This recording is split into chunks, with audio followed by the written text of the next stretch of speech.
Bismillahirrahmanirrahim. Ustadz ada yang bertanya, bagaimana ketentuan mengganti puasa?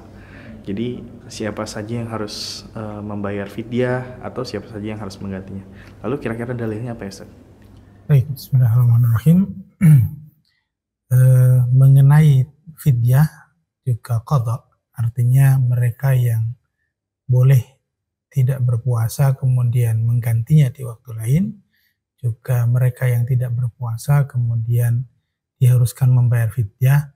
Ketentuannya ada memang beberapa dikaitkan dengan kemampuannya.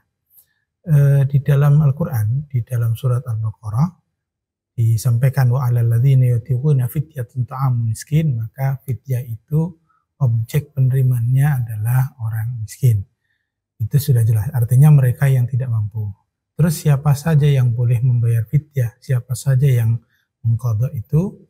Pada prinsipnya kalau kaitannya dengan mengqadha artinya berpuasa Ramadan di luar bulan Ramadan adalah bagi mereka yang tidak bisa berpuasa di bulan Ramadan. Entah itu karena sakit atau karena safar atau halangan yang lain yang memungkinkan dia memang sulit melakukan puasa Ramadan. Karena itu dia diwajibkan membayar puasa atau mengganti puasanya di luar bulan Ramadan.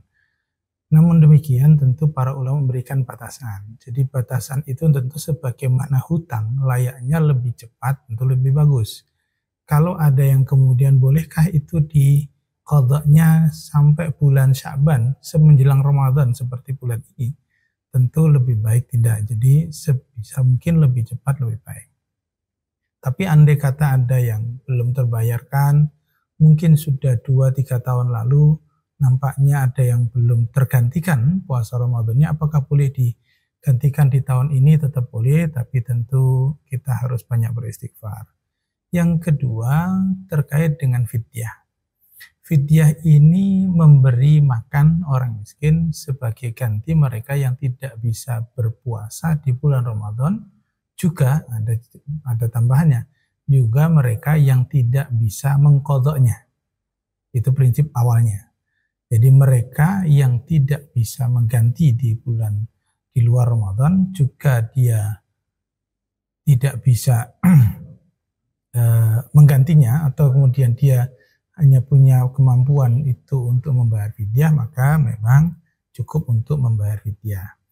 Nah, sakit seperti apa umumnya? Umumnya adalah sakit yang memang menaun, sakit yang tidak mungkin sembuh dalam waktu dekat. Misalnya mungkin ada orang yang sakitnya lumpuh, mungkin dia kena stroke yang makan saja susah, maka dia tidak bisa berpuasa, dan itu apakah boleh membayar fidyah? Boleh saja, karena kemungkinan besar dia untuk mengganti juga tidak ada, maka boleh dia cukup membayar fidyah.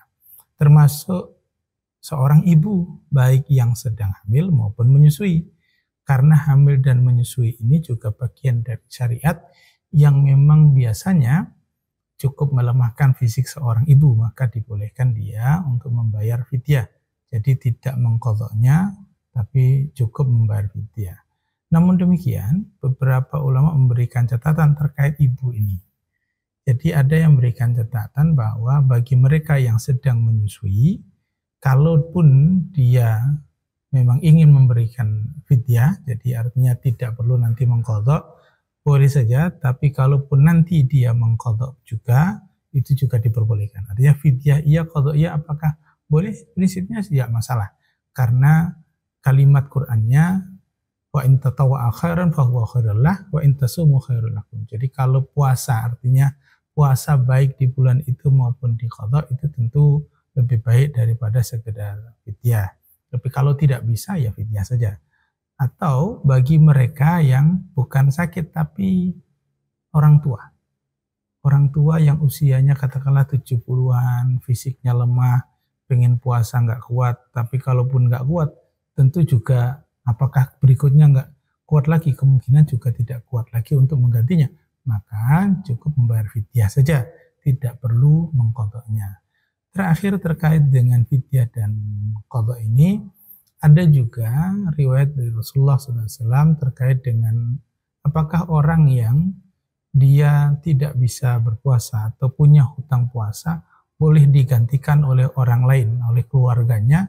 Maka Rasulullah pun membolehkan orang keluarganya, baik anaknya maupun pasangannya, yang kalau dia ketika hidup sebelum wafat ternyata ada puasa yang tidak dikerjakan, maka boleh digantikan oleh ahli warisnya untuk bisa mengqadha puasa yang dilakukan oleh keluarganya itu. Itu yang kemudian bisa kita pedomani dalam konteks qadha dan fidyah dalam hal puasa.